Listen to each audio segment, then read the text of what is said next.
Imagine a king so obsessed that he'd rip teeth from people's mouths with his bare hands and keep every single one. But the teeth were just the beginning of perhaps the most disturbing collection in history. Peter the Great. When you hear that name, you probably think of the man who transformed Russia into a European power, the leader who built Saint Petersburg from scratch, the Tsar who changed everything.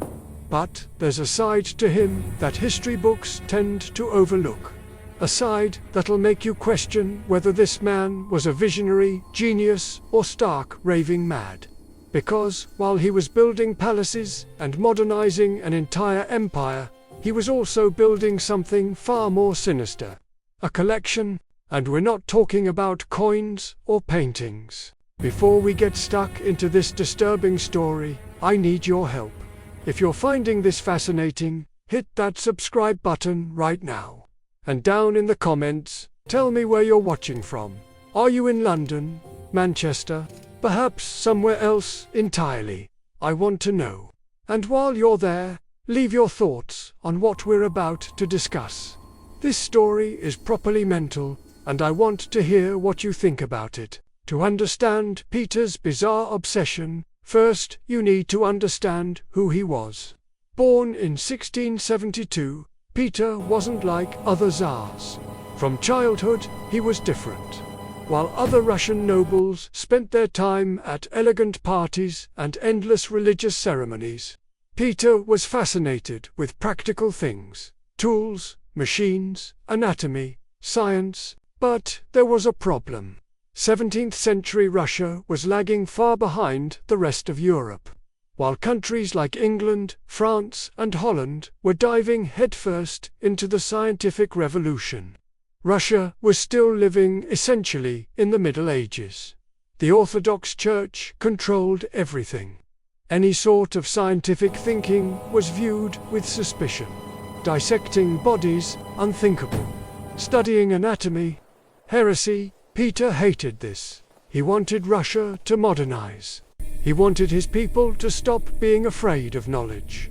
And he was willing to do anything to achieve that. Absolutely anything. When Peter was 25, he did something no Russian Tsar had ever done before. He left Russia. Disguised as a common worker, he traveled through Europe for over a year, visiting factories, shipyards, hospitals, and museums. And it was on one of these trips that his obsession truly began.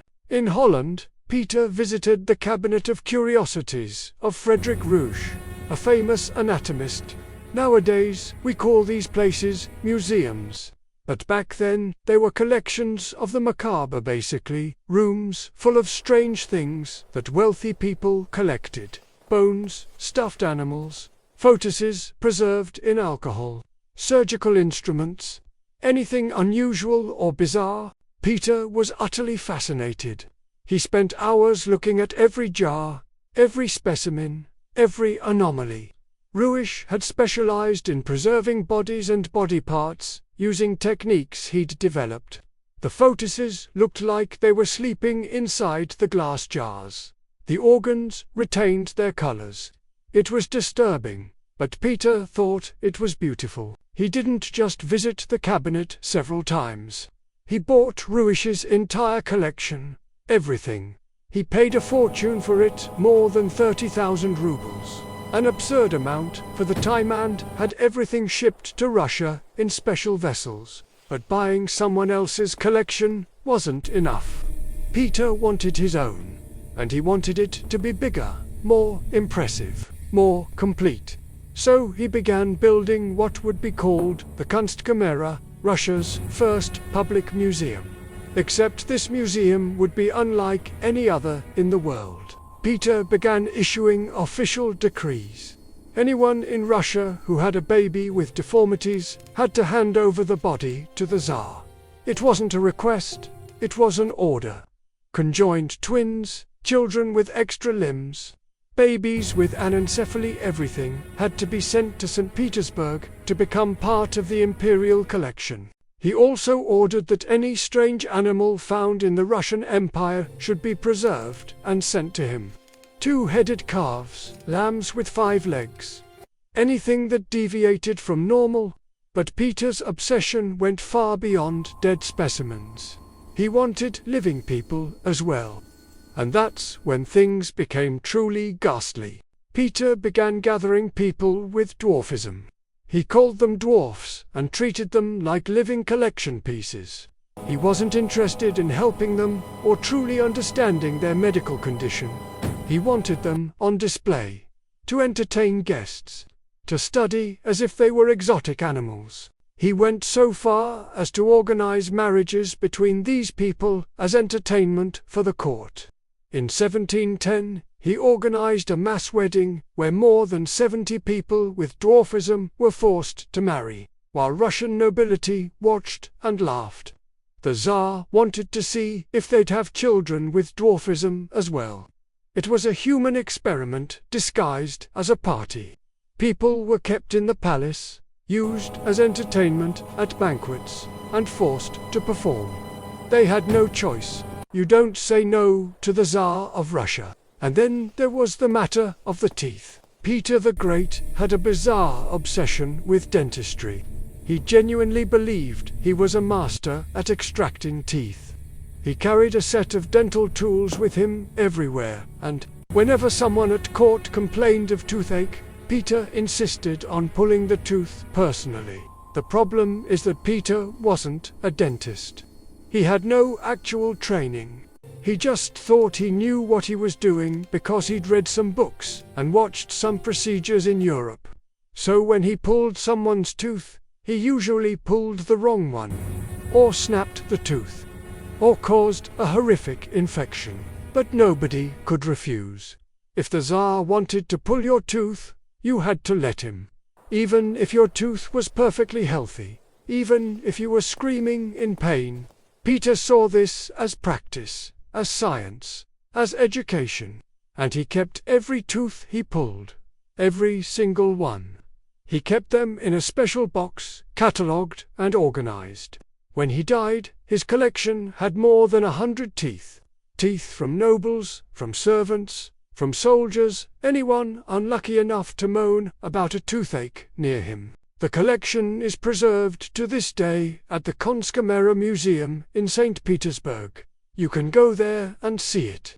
A box full of blood-stained teeth, ripped out by the hand of one of the most powerful men in history. But the teeth were just a small part of the collection. The Kunstkamera grew rapidly. Peter encouraged, or rather, forced people to donate things to the museum. He even offered rewards. He wanted Russian people to stop being afraid of these things and start studying them scientifically. In theory, the idea wasn't bad. Peter genuinely believed he was educating his people. He wanted Russians to see that deformities weren't the devil's work, but simply natural variations. He even made entry to the museum free and offered free food and drink to anyone who visited. The problem is that the way he built this collection was absolutely brutal. Babies were ripped from the arms of grieving mothers. People with disabilities were treated like objects. Bodies were dissected without any kind of consent, something that horrified the Russian Orthodox population. The church hated Peter because of this. Priests said he was disrespecting the dead, playing with things that should remain mysteries of God. But Peter didn't care. He despised religious superstition and made a point of showing this publicly. He even created laws against superstitions. Peter wanted to force his subjects to think scientifically, whether they wanted to or not. Peter's obsession reached its peak when he began collecting human monsters, a horrible term used at the time to describe any person with severe deformities. He had jars upon jars of photuses with cyclopia or cynomeglia. But the centerpiece of the collection was a group of living people that Peter kept as experiments. There was a woman with severe hirsutism. She had a beard like a man. Peter kept her at court and presented her to foreign visitors as an exhibit. There was an extremely tall man, over 2 meters and 30 centimeters, that Peter kept as a personal guard and living museum piece. He was forced to stand still at events so people could measure and touch him. And of course, the group of people with dwarfism, he had more than 60 of them living in the palace. They were forced to serve food, to dance, and to participate in experiments to see if their characteristics were hereditary. The most shocking thing is that Peter genuinely believed he was doing something good. In his twisted mind, he was advancing scientific knowledge, but the human cost was immense. The people in his collection had no rights. They were property of the Tsar, just like the teeth in his box or the photuses in his jars. When Peter the Great died in 1725, he left behind a complex legacy. On one hand, he truly transformed Russia.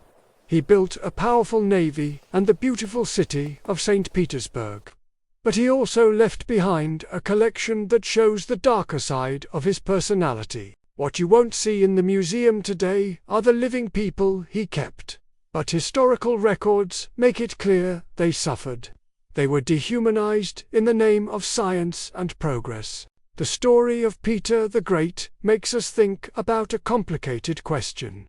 How far can we go in the name of knowledge? When does scientific curiosity become cruelty? Peter believed he was illuminating Russia, taking his people out of the darkness of superstition. But he did it by trampling on the humanity of the most vulnerable people in his empire. Today, we look at medical museums and see preserved specimens, and we usually don't think much about where they came from. But behind every jar, there's a human story. Sometimes a story of tragedy. Sometimes a story of exploitation. Peter the Great's collection is an extreme example of this. It wasn't built with consent. It was built through absolute power and an obsession that knew no ethical limits. And perhaps the most disturbing part is that Peter saw nothing wrong with it. For him, they were necessary sacrifices for a greater good. This mentality, the idea that some people can be sacrificed in the name of progress, is something that appears repeatedly throughout history. From the so-called human spectacles of the 19th century to unethical medical experiments. Peter didn't invent these practices, but he embraced them with a scale that shocks even today. In the corridors of the Kunstkamera, tourists take photos of jars containing deformed creatures.